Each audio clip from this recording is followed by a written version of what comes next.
Picture this. You're a 14-year-old girl in a small village in what is now Ukraine, the year 1519. The morning air carries the scent of freshly baked bread from your family's modest home, and you can hear your father preparing for his duties as the local Orthodox priest. Your name is Anastasia, though the world will soon forget that name entirely. You're helping your mother tend to the garden when you hear something that makes your blood turn to ice. The thundering of hooves against the dirt roads growing louder with each passing second. Your mother's face goes white as parchment. Your father drops the religious text he's been reading. Everyone in your village knows exactly what those hoofbeats mean. The Crimean Tatars have come, and they're not here for trade or diplomacy. They're here for the most valuable commodity in the medieval world, human beings. You watch in frozen terror as armed raiders on horseback sweep through your village like a plague of locusts. Houses are ransacked, families torn apart, and young people, especially young, attractive people like yourself, are seized and bound with ropes. Your parents' desperate pleas fall on deaf ears as rough hands grab you, throw you onto a horse, and carry you away from everything you've ever known. As your village disappears behind you, you have no idea that you're about to become one of the most powerful women in human history. This is the beginning of Roxelana's story, a tale so extraordinary that it reads like fiction, yet every word is documented historical fact. Before diving into this forgotten story of survival and transformation, if you enjoy learning about the hidden truths of history, consider hitting that like button and subscribing for more content like this. Please comment below to let me know where you're listening from. I find it incredible that we're exploring these stories together from different parts of the world, connected across time and space by our shared curiosity about the past. But Roxelana's story isn't just about one remarkable woman. It's about the brutal machinery of the Ottoman slave trade that consumed hundreds of thousands of lives, about an empire at the height of its power, and about how a teenage girl from a tiny village managed to reshape the course of history itself. What you're about to hear will challenge everything you think you know about power, survival, and the price of ambition in the medieval world. The journey from your Ukrainian village to the slave markets of Constantinople is a nightmare that will haunt you for the rest of your life. You're chained together with dozens of other captives, young men and women torn from their families just as brutally as you were. The Crimean Tatars who seized you are professionals at this horrific trade. They've perfected the art of human trafficking over generations, knowing exactly how to transport their human cargo while keeping them alive and relatively undamaged for sale. For 10 days, you travel by foot and horseback, across terrain that would be beautiful under different circumstances. But you see none of the rolling hills or ancient forests. Your world has shrunk to the length of chain connecting you to the person in front of you, to the rhythm of forced marches, and to the growing certainty that your old life is gone forever. The other captives whisper stories when the guards aren't listening. Some are from your own region, Orthodox Christians like yourself who spoke languages you recognize. Others are from places you've never heard of, captured during different raids across the vast borderlands between the Ottoman Empire and Christian Europe. You learn that this isn't random violence, but systematic business.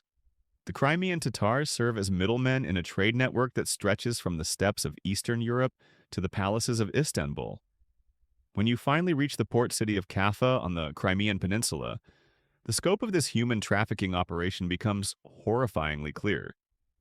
The slave market here isn't some back alley operation. It's a massive, organized industry that forms the economic backbone of the region.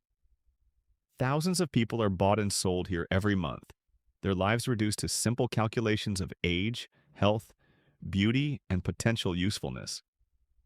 You're cleaned, fed just enough to look healthy, and put on display alongside hundreds of other human beings.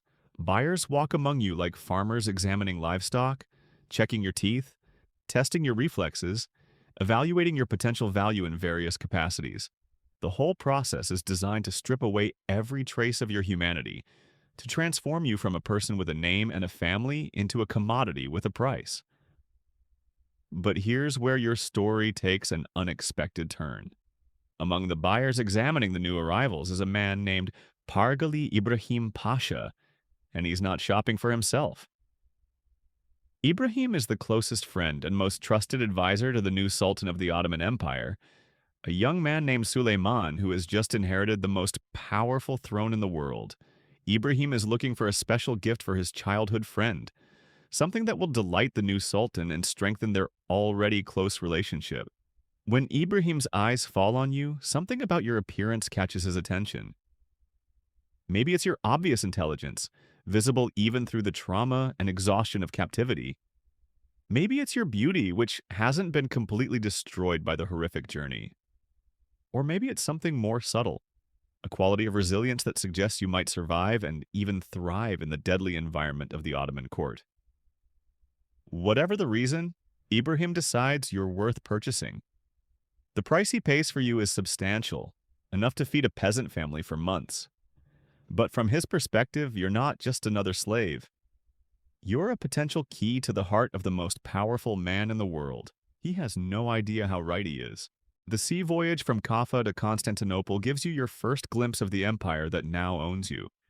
The ship is filled with slaves from across Eastern Europe and beyond, Russians, Poles, Georgians, Circassians, and dozens of other peoples whose homelands have become hunting grounds for Ottoman slave traders. You're all heading to the same destination, the great city of Constantinople, capital of an empire that stretches from the gates of Vienna to the deserts of Arabia. As the ship approaches the Golden Horn, you see a city unlike anything in your previous experience. Constantinople in 1520 is one of the largest and most magnificent cities in the world, home to over 500,000 people and growing rapidly as the Ottoman Empire reaches the peak of its power. The skyline is dominated by the massive dome of Hagia Sophia, once the greatest church in Christendom, now converted into a mosque that symbolizes Ottoman triumph over the Byzantine Empire. But you're not being taken to see the sights. You're bound for the Topkapi Palace, the nerve center of Ottoman power and home to the most complex and dangerous court in the world. The palace complex covers over 170 acres and houses thousands of people, administrators, guards, servants, craftsmen, and the members of the imperial household who keep the empire running. Your destination within this vast complex is the harem, though you don't yet understand what that means. The word itself comes from the Arabic haram, meaning forbidden, and it refers to the women's quarters of the palace where the sultan's wives, concubines, and female servants live in strict seclusion from the outside world. The harem isn't just a collection of beautiful women kept for the sultan's pleasure. It's a sophisticated political institution that plays a crucial role in the governance of the empire. When you arrive at the harem, you're immediately struck by the contrast between its opulent surroundings and the strict discipline that governs every aspect of life within its walls. The rooms are decorated with the finest silk carpets, precious jewels, and artwork from across the empire. But the women who inhabit these beautiful spaces move with the careful precision of people who understand that their lives depend on following complex rules and maintaining delicate relationships. The harem operates according to a rigid hierarchy that determines everything from where you sleep to what you eat to whether you'll live or die. At the top of this hierarchy is the Valide Sultan, the mother of the reigning sultan who wields enormous power within the palace.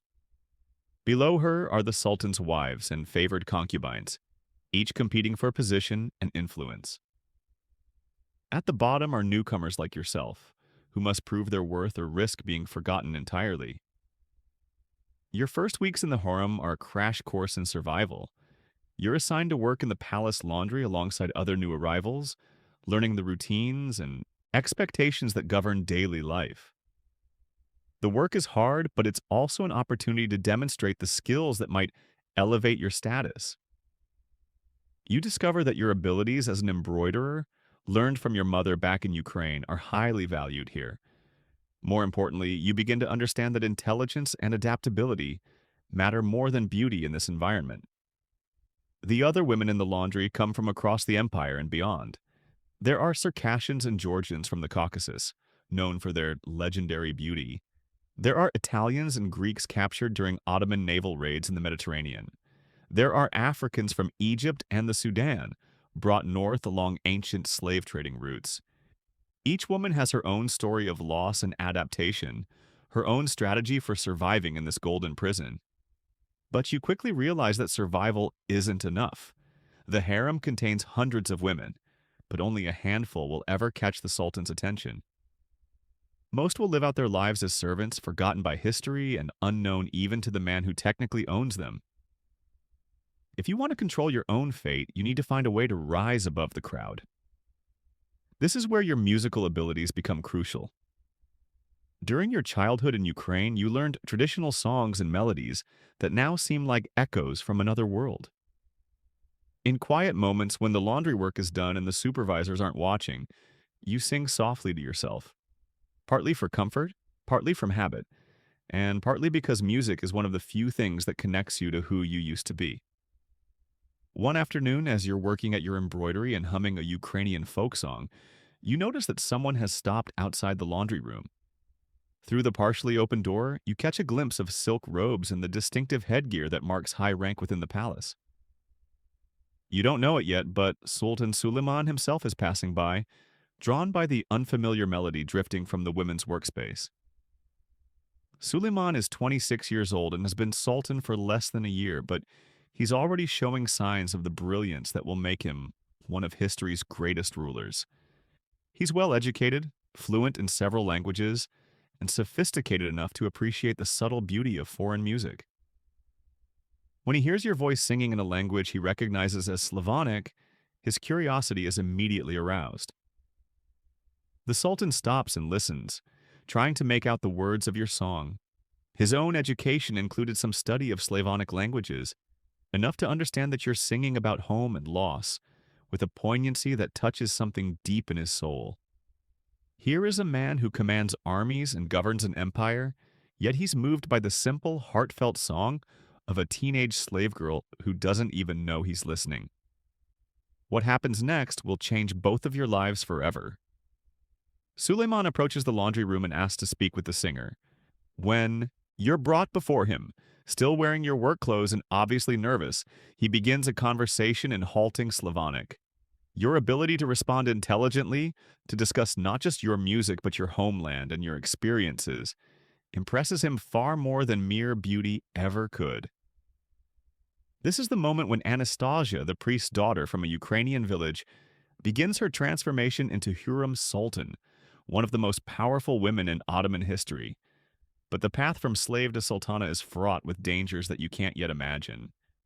The harem is filled with women who would kill for the opportunity you've just been given, and the Ottoman court is a place where today's favorite can become tomorrow's corpse with frightening speed. Your rise to prominence begins almost immediately after that first encounter with Suleiman. Within days, you're moved from the laundry to more prestigious quarters within the harem.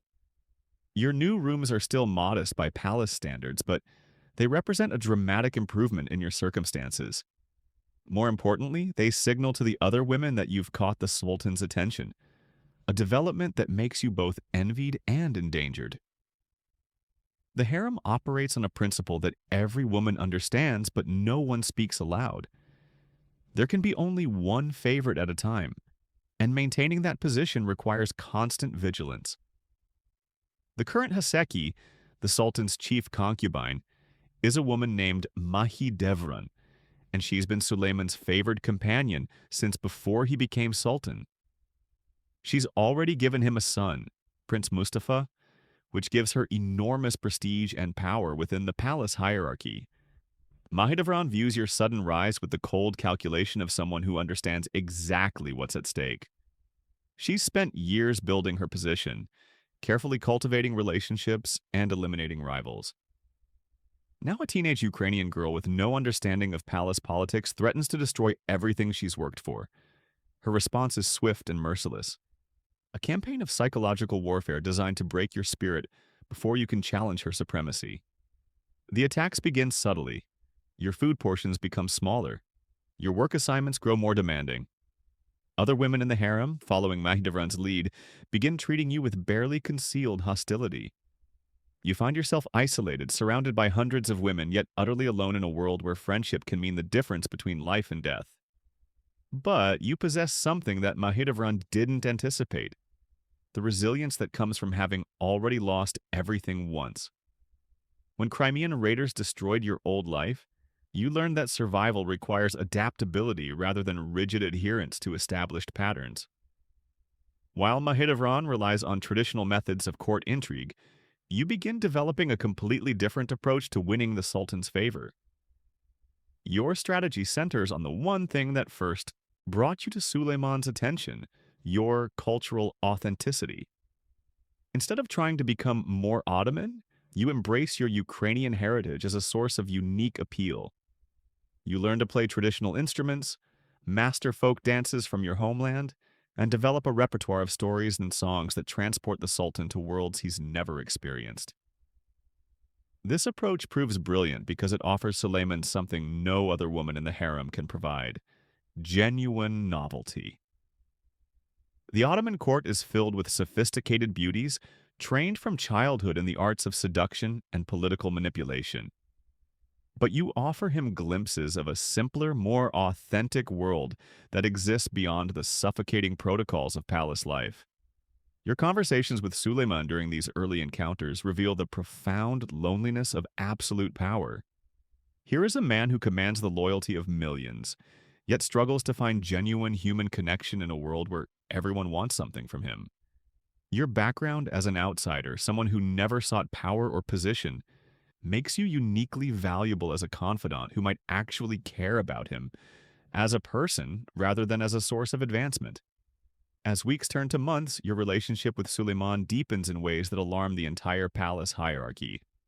Ottoman tradition dictates that sultans maintain emotional distance from their concubines, treating them as interchangeable sources of pleasure and potential heirs. But Suleiman begins spending increasingly long periods in conversation with you, discussing everything from poetry to philosophy to the challenges of governing a vast empire. These intellectual connections prove more dangerous to established power structures than mere physical attraction ever could. Mahidevran and her supporters understand that sexual favor is temporary and replaceable, but mental and emotional intimacy creates bonds that can reshape the fundamental dynamics of imperial rule. They begin plotting more direct action against you, recognizing that subtle harassment won't be sufficient to eliminate this unprecedented threat. The palace physicians, working at Mahidevran's direction, begin spreading rumors about your health and fertility. They whisper that your foreign blood carries diseases that could contaminate the imperial lineage. They suggest that your unusual behavior patterns indicate mental instability that might manifest in your children. These medical concerns provide a respectable cover for what is essentially a racist campaign designed to convince Suleiman that you're unsuitable for bearing imperial heirs. But their strategy backfires spectacularly when you become pregnant in late 1520, less than a year after arriving at the palace. The news sends shockwaves through the harem and the broader Ottoman court, because it violates several fundamental assumptions about how imperial succession is supposed to work. According to established tradition, Mahidevran, as the mother of the eldest prince, should be the sultan's primary focus for producing additional heirs. Your pregnancy represents more than just personal success. It's a direct challenge to the entire system of harem hierarchy that has governed Ottoman palace life for generations. Suddenly, other women begin questioning whether traditional rules still apply. If a teenage foreign slave can rise from the laundry to bearing imperial children within months, what does that mean for the carefully constructed social order that everyone else has spent years navigating? The birth of your son Mehmed in 1521 marks a turning point, not just in your personal story, but in the broader history of the Ottoman Empire. For the first time in generations, a sultan has two sons by different mothers living simultaneously in the palace. This situation creates immediate political complications because Ottoman succession law is designed around the principle that only one heir should survive to adulthood, preventing the civil wars that have torn apart other dynasties. Your son's birth also triggers a cascade of changes in your own status within the palace. You're no longer just another concubine who happened to catch the sultan's eye. You're now the mother of a potential heir to one of the world's most powerful thrones. This new position brings privileges and protections you've never experienced, but it also makes you a target for even more sophisticated forms of political attack. Mahidevran's response to your son's birth reveals the true ruthlessness that underlies the elegant facade of palace life. She begins cultivating relationships with government officials and military commanders who might support her son Mustafa's claim to eventual succession. Her strategy is to position herself as the defender of Ottoman tradition against foreign influence, painting you as a corrupting outsider whose rapid rise threatens the stability of the empire itself. This campaign gains traction among conservative elements within the government who are already uncomfortable with Suleiman's unconventional approach to many aspects of imperial rule. They point to your influence over the Sultan as evidence that he's becoming too susceptible to foreign ideas and abandoning the military focus that made the Ottoman Empire great. Your very success becomes proof in their minds that something is fundamentally wrong with the direction of imperial policy. But Suleiman's response to these criticisms reveals just how completely you've captured his heart and mind. Instead of distancing himself from you to appease his critics, he begins granting you unprecedented privileges and public recognition. He commissions poets to write verses, celebrating your beauty and intelligence. He orders architects to design special quarters for you within the palace complex. Most shocking of all, he begins consulting with you on matters of state policy, treating you as a trusted advisor rather than merely a source of personal pleasure. This elevation in your political role marks the beginning of what historians will later call the Sultanate of Women, a period when the wives and mothers of Ottoman rulers wielded direct influence over imperial governance. But you're pioneering this transformation without any roadmap or precedent to guide you. Every decision you make is setting patterns that will influence Ottoman politics for generations to come. Your growing political involvement also brings you into direct conflict with established government officials who resent having to compete with a former slave for the Sultan's attention. The Grand Vizier and other high-ranking ministers begin viewing you as a threat to their own influence, creating a complex web of court intrigue that extends far beyond the traditional boundaries of harem politics. The most dangerous of these conflicts involves Ibrahim Pasha, the same man who originally purchased you at the slave market in Kaffa.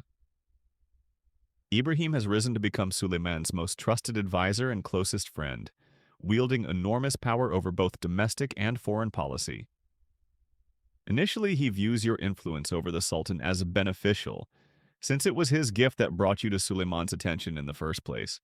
But as your political role expands, Ibrahim begins to see you as a rival for the Sultan's trust and confidence. The man who once viewed you as a useful tool for maintaining his friendship with Suleiman now recognizes that you've become an independent power center within the palace, someone who might eventually challenge his own position as the emperor's chief counselor. This recognition sets the stage for a deadly game of political maneuvering that will ultimately determine whether you can consolidate your remarkable rise or whether the established power structures of the Ottoman court will find ways to destroy you. The stakes couldn't be higher. Failure doesn't just mean losing your privileged position, it means death for you and potentially for your son as well. As 1522 dawns, you find yourself in an extraordinary position for someone who was a slave just 2 years earlier. You're the mother of an imperial prince, a trusted confidant of the Sultan, and an emerging political force within the Ottoman government. But you're also surrounded by enemies who view your very existence as an existential threat to their own power and position. Your transformation from Anastasia, the priest's daughter, to Hürrem, the imperial concubine, is nearly complete. But the most dangerous phase of your journey is just beginning. The higher you rise within the Ottoman hierarchy, the more sophisticated and deadly the opposition becomes. The question now is whether your intelligence and adaptability will be sufficient to navigate the treacherous waters of imperial politics, or whether the same system that elevated you will ultimately destroy you. The palace where you now live as an honored member of the imperial household is the same building where you arrived in chains just 24 months ago, but everything else about your world has changed beyond recognition. The teenage girl who once sang Ukrainian folk songs while doing laundry is now a woman whose words can influence the policies of an empire that stretches across 3 continents. Yet beneath all the silk robes and precious jewels, beneath the political power and imperial favor, you remain fundamentally the same person who was torn from her family in a Ukrainian village. The trauma of that loss, the memory of everything you've survived, and the knowledge that your position depends entirely on the continued affection of one man, all of these realities shape every decision you make as you prepare for the even greater challenges that lie ahead. The year 1523 brings a test that will either cement your power or destroy everything you've built. You discover you're pregnant again, and this time, the entire palace watches with bated breath to see whether you can produce another healthy heir. The pressure is immense, not just from your enemies who hope you'll fail, but from Suleiman himself, who has begun to see your fertility as proof of divine favor for his reign. But pregnancy in the Ottoman palace isn't just a personal matter, it's a political event that reshapes the entire balance of power within the empire. Every morning sickness episode, every change in your appetite, every shift in your mood becomes the subject of intense speculation among courtiers trying to predict the future of imperial succession. Palace physicians examine you with the intensity of fortune tellers reading omens, because the sex and health of your unborn child could determine the fate of the dynasty. The birth of your daughter Mihrima in 1524 initially disappoints those who hoped for another male heir, but you quickly recognize that having a daughter brings its own strategic advantages. In Ottoman politics, imperial daughters serve as valuable diplomatic assets, their marriages cementing crucial political alliances. More immediately, Mihrima's birth proves that your first pregnancy wasn't a fluke. You're capable of consistently producing healthy children for the imperial lineage. Suleiman's reaction to his daughter's birth reveals how completely your relationship has transformed from the traditional sultan-concubine dynamic. Instead of viewing Mihrima as a consolation prize for not being a son, he celebrates her birth with the same joy he showed for Prince Mehmed. He commissions special ceremonies in her honor, showers you with gifts, and begins speaking openly about his plans for her future education and eventual marriage alliance. This public display of affection for both you and your children sends shockwaves through the established palace hierarchy. Previous sultans might have acknowledged their children by concubines, but they rarely showed such obvious favoritism or emotional attachment. Suleiman's behavior suggests that he views you not as one concubine among many, but as something approaching a true wife. A status that hasn't existed in Ottoman royal circles for over 2 centuries. Your enemies within the palace recognize the implications of this shift immediately. If Suleiman continues treating you as a quasi-wife rather than a concubine, it could fundamentally alter the legal and political status of your children. Instead of being merely potential heirs, they might gain formal recognition that places them above the sons of other concubines in the succession hierarchy. This possibility terrifies women like Mahidevran, whose entire future depends on maintaining their sons' positions in the imperial family. The campaign against you intensifies accordingly. Palace physicians begin spreading more sophisticated rumors about your health and background. They claim that your foreign origins make you unsuitable for bearing future sultans, that your children might carry genetic defects that could weaken the imperial bloodline. Some even whisper that your remarkable rise proves you've used witchcraft to bewitch the sultan, a charge that, if believed, could result in your execution. But these attacks reveal a fundamental misunderstanding of your relationship with Suleiman. Your enemies assume that his attachment to you is merely emotional or physical, something that could be broken through the right combination of pressure and alternative attractions. They don't realize that your bond with the Sultan has evolved into a genuine intellectual and political partnership that serves his practical needs as a ruler. By 1525, Suleiman has begun consulting you regularly on matters of state policy. Your perspective as someone who grew up outside the Ottoman system gives you insights that his traditional advisors can't provide. When he faces decisions about governing Christian populations within the empire, your background helps him understand how those communities might respond to different policies. When foreign ambassadors arrive from European courts, your knowledge of Christian customs and languages makes you valuable in diplomatic negotiations. This expansion of your political role brings you into direct conflict with Ibrahim Pasha, whose position as Grand Vizier makes him the most powerful man in the empire after Suleiman himself. Ibrahim initially welcomed your influence because he saw it as confirmation of his own good judgment in selecting you as a gift for the Sultan. But as your advisory role grows more substantial, he begins to view you as a threat to his own monopoly on Suleiman's political attention. The tension between you and Ibrahim comes to a head during discussions about Ottoman policy toward Poland, your homeland's neighboring kingdom. Ibrahim advocates for aggressive military action to expand Ottoman influence in Eastern Europe. You argue for a more diplomatic approach, pointing out that unnecessary wars drain imperial resources and create opportunities for other enemies to attack the empire's vulnerable frontiers. Your disagreement with Ibrahim on this crucial policy question forces Suleiman to choose between the advice of his oldest friend and closest political ally versus the counsel of the woman who has become his most trusted confidant. The decision he makes will have profound implications not just for Ottoman foreign policy, but for the balance of power within his own government. Suleiman's choice to follow your diplomatic recommendations over Ibrahim's military strategy marks a watershed moment in your political development. For the first time, you've successfully opposed the Grand Vizier on a major policy question and won the Sultan's support. This victory establishes you as a genuine power broker within the Ottoman government, someone whose opinions carry weight in the highest circles of imperial decision-making. But victory comes with a price. Ibrahim's humiliation at being overruled by a former slave creates a powerful enemy whose resources and connections extend throughout the Ottoman administrative system. He begins building a coalition of officials and military commanders who share his resentment of your growing influence. Their goal isn't just to limit your political role, it's to destroy you entirely before you can consolidate your position further. The conspiracy against you operates through whisper campaigns and bureaucratic sabotage designed to undermine your credibility with Suleiman.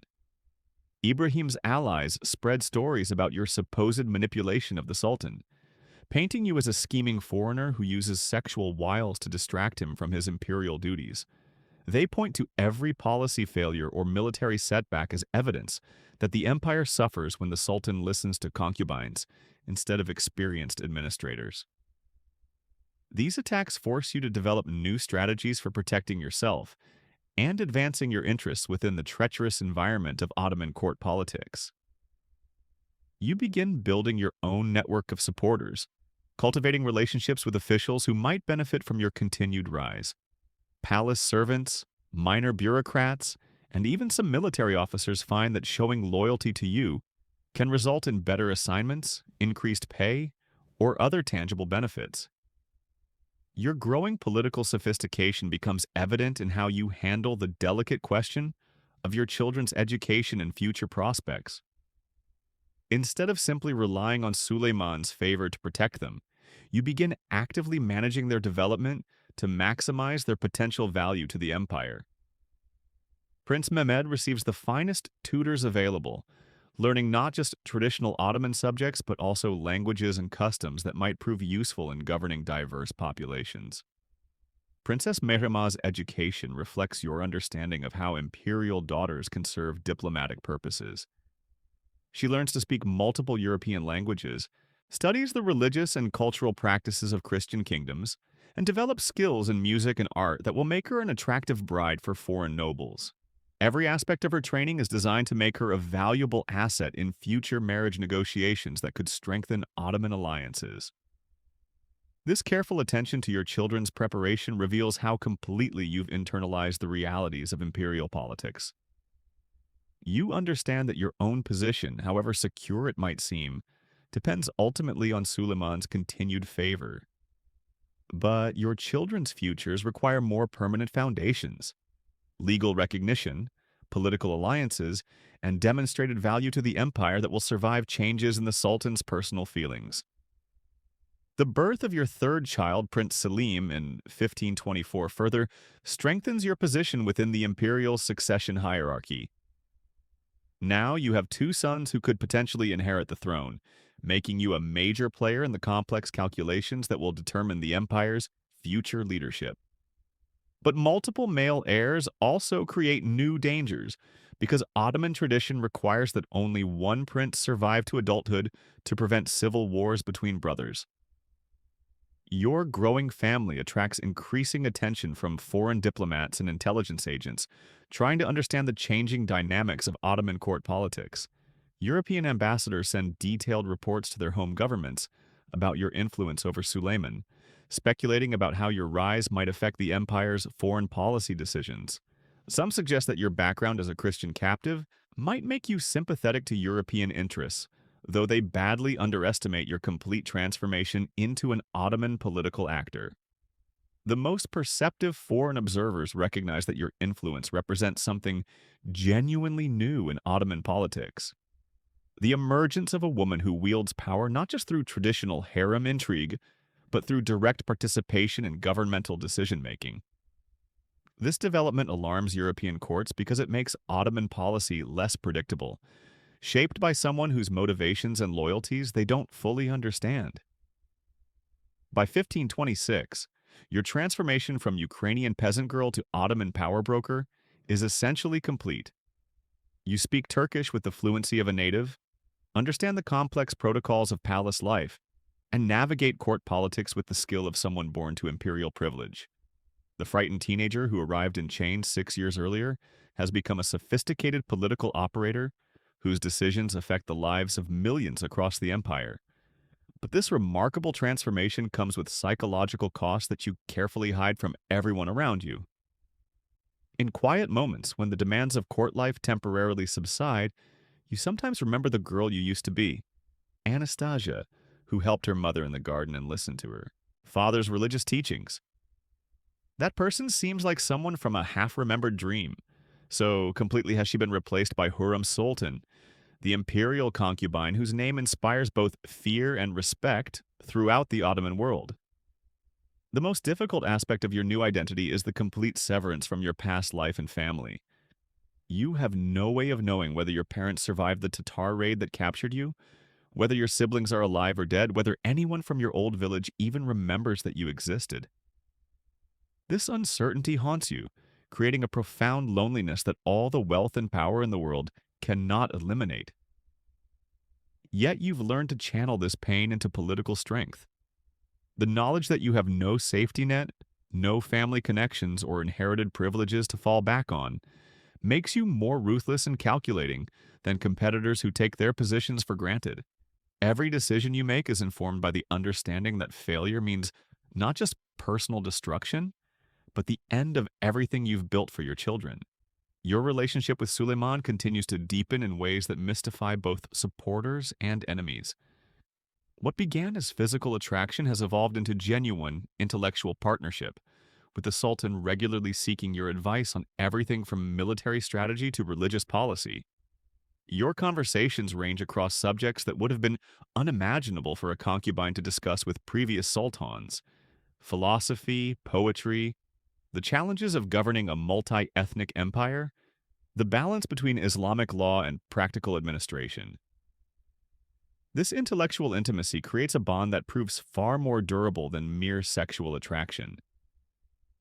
As both you and Suleiman age, as the initial excitement of your relationship matures into something deeper and more complex, your influence over him actually increases rather than diminishing. You become not just his lover but his closest confidant, the person he trusts above all others to understand his burdens and share his responsibilities. The year 1526 also brings the first clear signs that your remarkable rise has fundamentally altered the structure of Ottoman palace politics. Other concubines begin imitating your strategies, trying to gain the Sultan's attention through displays of intelligence and cultural knowledge rather than merely physical beauty. The entire harem system starts adapting to accommodate the new reality that intellectual companionship might be more valuable than traditional feminine accomplishments. But your success also creates new forms of competition that threaten your position in unexpected ways.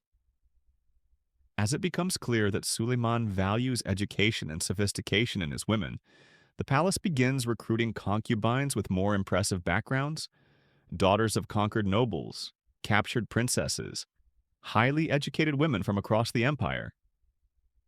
These new arrivals pose a different kind of challenge than Mahidevran's traditional court intrigue because they can potentially offer Suleiman the same intellectual stimulation that made you valuable. Your response to this evolving competition reveals the full extent of your political maturation. Instead of trying to prevent other women from gaining education or access to the Sultan, you begin positioning yourself as a mentor and patron who can help promising concubines develop their potential. This strategy serves multiple purposes. It creates a network of women who owe their advancement to your support, demonstrates your confidence in your own irreplaceable value to Suleiman, and establishes you as a stabilizing force within the harem hierarchy. The wisdom of this approach becomes evident when several of your protégés gain modest favor with the Sultan, but then use their positions to reinforce your own influence, rather than challenging it. They understand that their continued success depends on maintaining your goodwill, creating a feedback loop that actually strengthens your position as more women achieve prominence within the palace.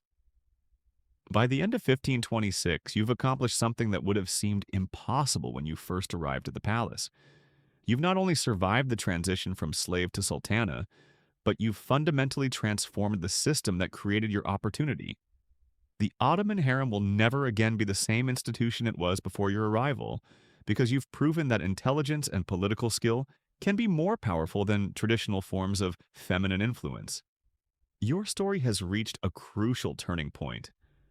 The frightened girl who was torn from her Ukrainian village has become one of the most powerful women in the world, a political force whose decisions shape the policies of a global empire.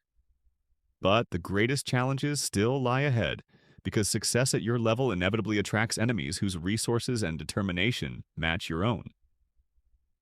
The question now is whether you can consolidate your remarkable achievements and pass them on to your children, or whether the same system that elevated you will ultimately find ways to destroy what you've built.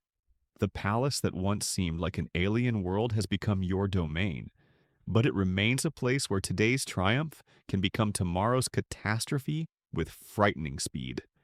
As you prepare for the next phase of your extraordinary journey, you carry with you all the lessons learned from your impossible rise. The understanding that survival requires constant vigilance, that power demands continuous reinvention, and that the price of security is eternal preparation for the battles that never truly end. The years between 1527 and 1534 represent the most dangerous period of your entire remarkable journey. You've achieved unprecedented power for a woman in the Ottoman Empire, but that very success has painted a target on your back that grows larger with each passing day. Ibrahim Pasha's resentment festers like an infected wound, and his network of allies within the government and military grows more sophisticated in their opposition to your influence. The crisis comes to a head in 1533 when Ibrahim makes a fatal miscalculation. Emboldened by his military successes in Europe and convinced that his friendship with Suleiman makes him untouchable, he begins openly questioning the Sultan's judgment in front of other officials. During one particularly heated council meeting about taxation policy, Ibrahim suggests that Suleiman has become too influenced by palace women to make sound decisions about imperial governance. The room falls silent as everyone realizes what Ibrahim has just done. In Ottoman court culture, public criticism of the Sultan's judgment isn't just disrespectful, it's tantamount to treason. But Ibrahim's reference to palace women makes his target unmistakably clear. He's essentially accused you of corrupting the Sultan's decision-making abilities, a charge that threatens not just your position but your life. Word of Ibrahim's outburst reaches you within hours, carried by the network of informants you've carefully cultivated throughout the palace complex. The news fills you with a mixture of fear and cold calculation. You understand immediately that Ibrahim has crossed a line from which there can be no retreat. Either he will succeed in destroying you, or you will find a way to destroy him first. There's no middle ground in this conflict anymore. Your response reveals the full extent of your political evolution over the past 13 years. The frightened teenage girl who once sang Ukrainian folk songs while doing laundry has been replaced by a sophisticated operator who understands exactly how to manipulate the levers of imperial power. You don't confront Ibrahim directly or make dramatic public accusations. Instead, you begin a careful campaign designed to let Ibrahim destroy himself through his own arrogance and miscalculations. Working through intermediaries and allies you've cultivated over years of careful relationship building, you begin feeding Suleiman information about Ibrahim's growing presumption and disrespect. You don't present this intelligence as accusations. You frame it as concerned observations from someone who cares about the Sultan's dignity and authority. Your approach is subtle, sophisticated, and utterly ruthless in its effectiveness. The brilliance of your strategy lies in how it uses Ibrahim's own personality against him. You know that he's become increasingly arrogant with success, more willing to speak carelessly in front of others. So you create situations where his natural tendencies toward boastfulness and criticism reveal themselves to Suleiman in the most damaging possible light. The end comes with shocking suddenness. On March 15th, 1536, Ibrahim Pasha is invited to dine privately with Suleiman at the palace. It's presented as a gesture of friendship, a chance for the Sultan and his oldest companion to resolve their recent tensions through honest conversation. Ibrahim arrives confident that his personal relationship with Suleiman will overcome any temporary difficulties. He never leaves the dining room alive. By morning, the most powerful man in the Ottoman Empire after Suleiman himself is dead, his body discovered by servants who had been instructed to wait before entering the chamber. The official cause of death is listed as sudden illness, but everyone in the palace understands what really happened. Ibrahim Pasha has been executed on Suleiman's direct orders, eliminated as efficiently as any common criminal.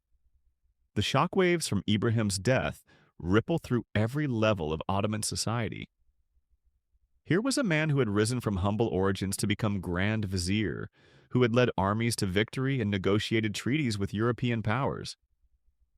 If someone of his stature could be destroyed overnight, what did that mean for everyone else's security? The message is unmistakable. No one, regardless of their past services or personal relationships with the Sultan, is safe if they challenge his authority. But the most profound impact of Ibrahim's elimination is on your own position within the imperial hierarchy. With your most dangerous enemy removed, you suddenly find yourself with unprecedented freedom to consolidate and expand your influence.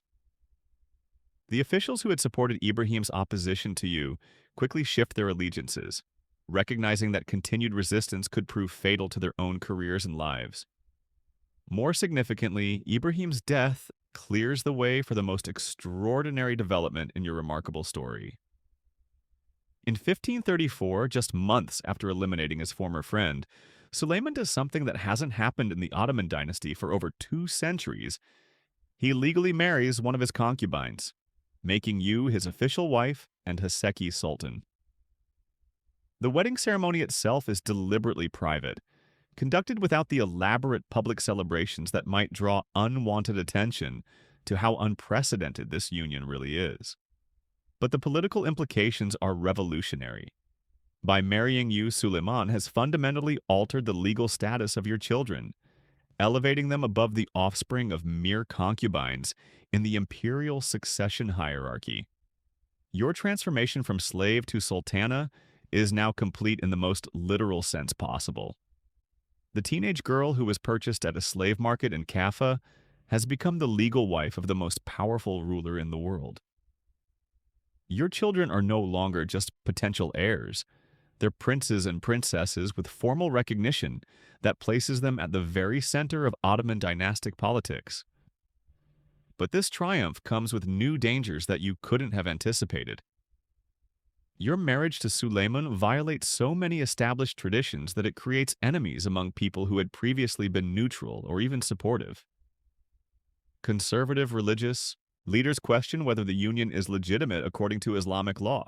Military commanders worry that the Sultan's obvious devotion to you might make him less focused on the campaigns that have made the empire great. Most dangerously, your marriage intensifies the succession crisis that has been building for years.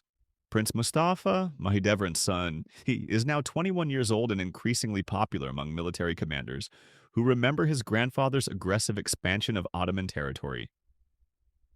Your own sons, Mehmed, Selim, and Bayezid, are still young, but their new legal status as children of the Sultan's official wife gives them claims that could challenge Mustafa's position as the eldest prince.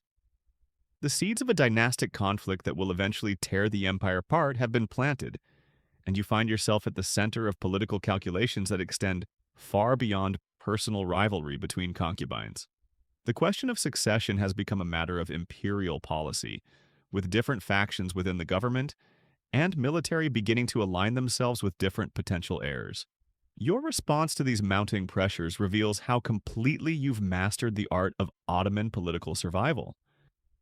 Instead of retreating from public involvement to avoid controversy, you become more active in governmental affairs, positioning yourself as an indispensable advisor whose removal would weaken the empire itself.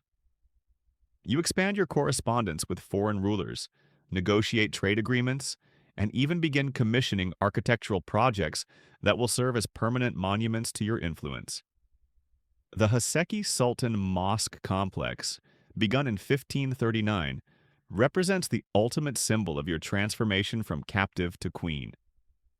This massive construction project, including mosques, schools, hospitals, and charitable foundations, announces to the world that you're not just Suleiman's wife, but a major patron of public works whose legacy will outlast any individual life or reign. As the 1540s unfold, you've achieved something that would have been unimaginable when you first arrived at the palace 20 years earlier. You've not only survived the transition from slave to sultana, but you've fundamentally transformed the Ottoman political system itself. The institution of the Haseki Sultan, which you've created through your own rise, will influence imperial politics for generations to come. Your story has become legend even while you're still living it. European diplomats write detailed reports about the former slave who now helps govern an empire. Poets compose verses celebrating your beauty and intelligence. Artists create portraits that will preserve your image for centuries. You've transcended your origins so completely that most people have forgotten you were ever anything other than royal. Yet in quiet moments when the demands of imperial life temporarily subside, you sometimes remember the girl you used to be. Anastasia, the priest's daughter, feels like someone from another lifetime, but she's never entirely disappeared. The memory of everything you've lost and everything you've survived continues to drive your relentless pursuit of security for yourself and your children. The palace where you now reign as Haseki Sultan is the same building where you once worked in the laundry, but your world has expanded far beyond its walls. Your influence extends across continents, affecting the lives of millions of people who will never know your name. The Ukrainian village girl who was torn from her family has become one of the most powerful women in human history. But power at this level comes with a price that never stops being paid. Every day brings new challenges, new enemies, new crises that threaten everything you've built. The higher you've risen, the farther you have to fall, and the Ottoman court remains a place where today's triumph can become tomorrow's disaster with terrifying speed. As you enter the final phase of your extraordinary journey, you carry with you all the lessons learned from 2 decades of impossible survival. You understand that security is always temporary, that enemies multiply with success, and that the only constant in imperial politics is the need for constant vigilance and adaptation. The girl who once sang Ukrainian songs while washing clothes has become Haseki Hürrem Sultan, legal wife of the Ottoman Emperor and mother of future sultans. Your story stands as testament to the human capacity for transformation, resilience, and the relentless pursuit of survival against impossible odds. From slave to sultana, from victim to victor, you've rewritten the rules of power itself and left a legacy that echoes through the centuries.